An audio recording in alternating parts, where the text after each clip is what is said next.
Hello all and welcome back to Riverbank Railways. So some progress to share, some more scenery work completed and the railing fence. I'll go through that in a bit of detail.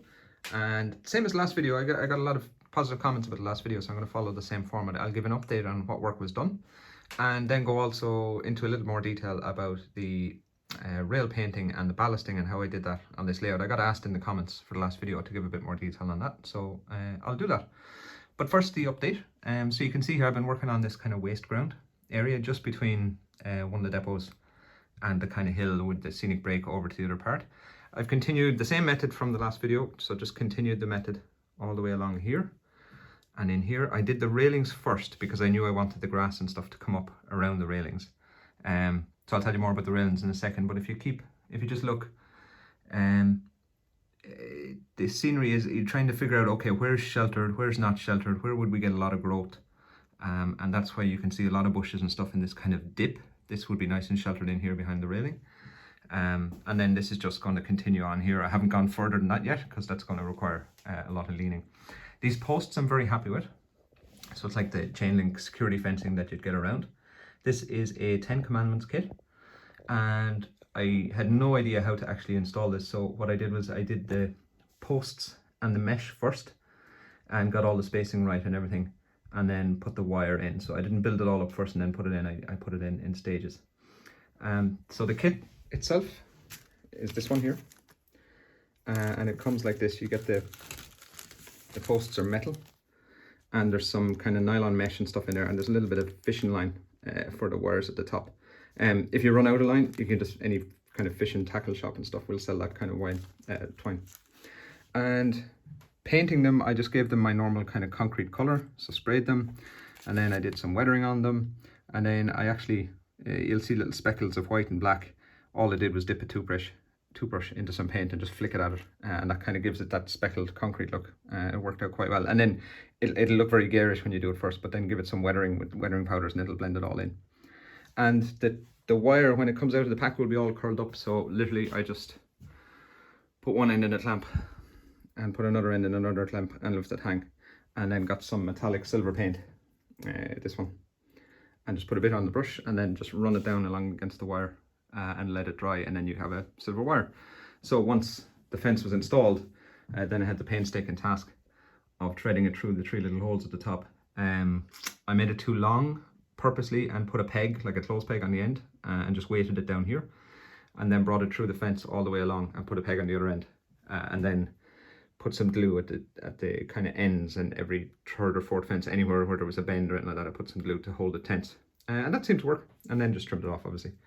So that worked out well. The mesh, again, I spread out the mesh, you'll see something like that, and I spread it out and just painted silver over on both sides, and then cut it to the right size, obviously, and glued it to the posts. And I did the mesh in the posts, so I had like strips of 8 or 9 posts, and then I put them down, and I had a little bit of mesh overlap, glued it to it. So I did it in sections like that, so that you weren't trying to do it all at the once. Obviously drill a little 1 mil hole or something and put some PVA down so the posts stick in place. And it worked out well. I left some, it's not perfect, but then nothing in life is perfect. So you can see here, and there's a little gap. So there was a little tear in the fence, so I just turned that into a gap where animals and stuff might go through, and just put some rust around it as if it's kind of got damaged. Once it was all up and everything, I still added some more weathering powder and stuff to the posts, and on the mesh as well. It's very subtle, so you probably can't pick it up on the camera, but like, if you think about the depot, there'll be fumes, there'll be oil, there'll be all that kind of stuff will be coming out the back and making all this kind of area dirty. So you can just see some of the weathering on it, and the same with the wires at the top as well. That one up there is a little bit dark. And with the scenery then, once the fence is in place, you just build up the scenery around it. You can see here at the back as well, it's kind of going up against the posts in some places, and down along here, and just a little bit over the wall and everything. So again, you're trying to think, okay, where's sheltered, where would stuff grow? And the easiest way to find out is go in real life and just look at waste ground. I find myself looking at waste ground in towns and cities everywhere I go. And again, around the rails and around the buffer and stuff. So I haven't done kind of from here yet, so just concentrate on here. And then once that's done, you can add fine little details. I put a little rusty barrel down there, and you can see some of that white. Let's see if it focuses.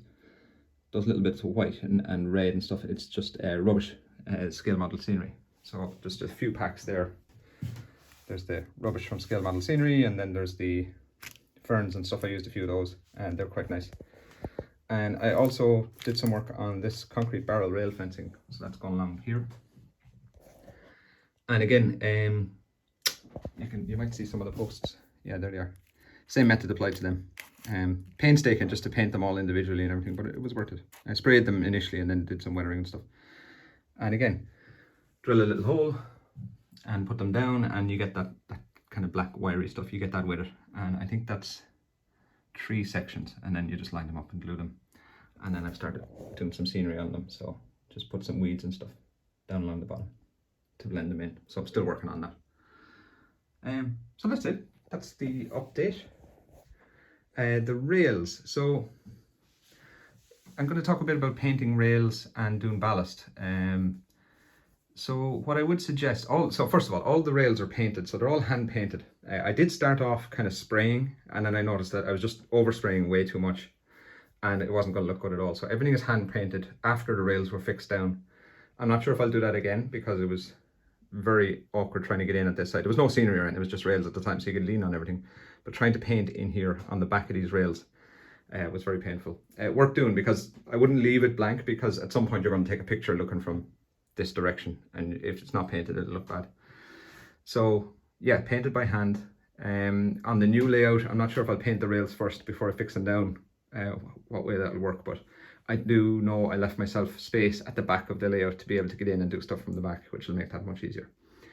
The colours, before you start painting anything, do some tests. So grab some scrap MDF or plywood or whatever, fix some rails to it, and just start painting and trying out different mixes. I'll tell you what mixes I used in a sec, but the only way I found out what worked was by trying out different mixes, different shades of rust and red and dark brown and stuff. And then, you know, make a note of what you've try out. You don't have to do the whole rail in one colour. You can try out different colours along the rail and see what works. And you can see the numbers there, just making a note of which colours were used and where.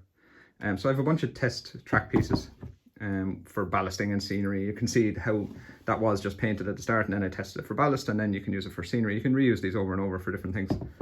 And testing out oily patches, testing out just a kind of clean piece of track, and testing out some of the hard standing. So, you know, it costs nothing. It saves you. I never do anything for the first time in the actual layout. I always do a test first on a scrap piece of track or something to see how it's going to work or how it'll work.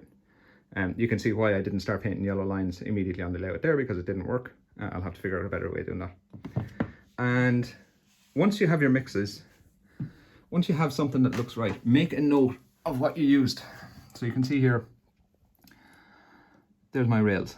Okay, so I know for dark brown rails, 98, Humbrol 98, and for light rust, 70, and then all the different kind of shades in between. They're the combinations I used.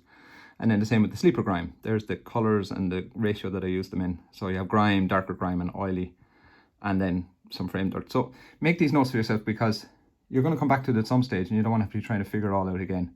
And it takes 5 minutes just to write it down.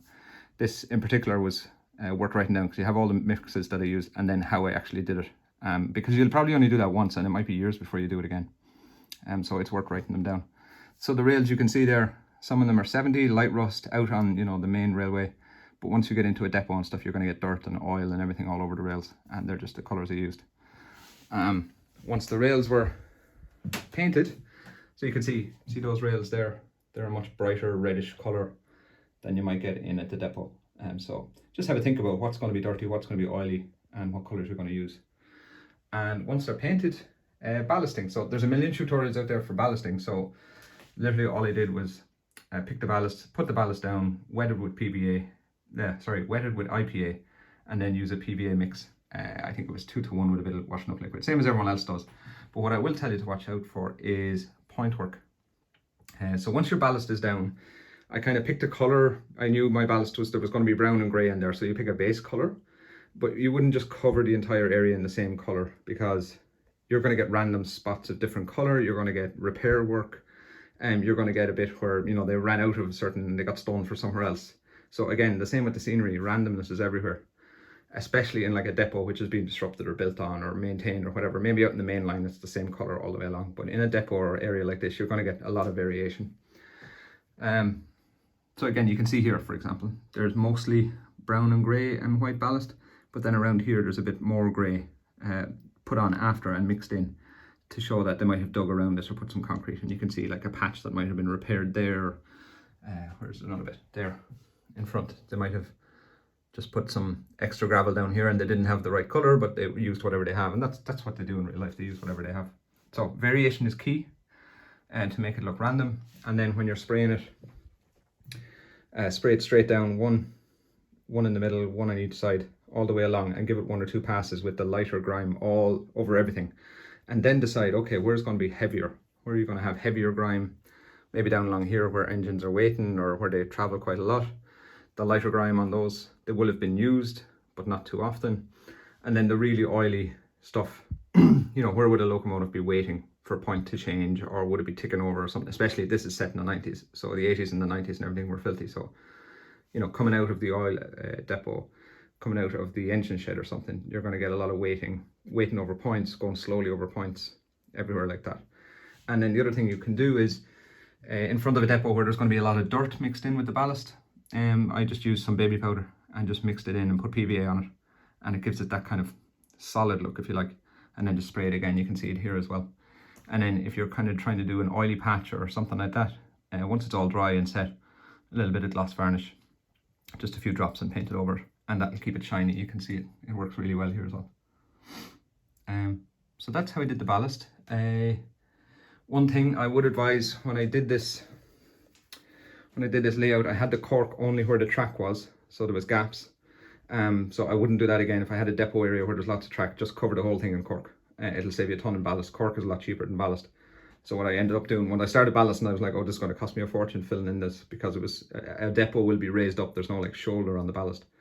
So I just cut cork and glued it down in between all to try and reduce the amount of ballast that I would have to do. And the other main thing to watch out for is points. Huge mistake I made at the start was doing large chunks of ballast. So all the ballast was soaked in glue, and I made the glue too dilute. And what happened was it ran down, because the glue was so liquid, it ran down into the holes for the point motors. So I think 3 of these points, they got glued because the glue ran down and into, it's just a Gauge Master point motor.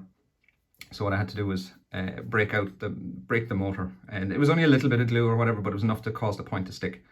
And so I had to do a lot of work to get them working again. So when I was doing these ones over here, I did the ballast normally up to about here, say.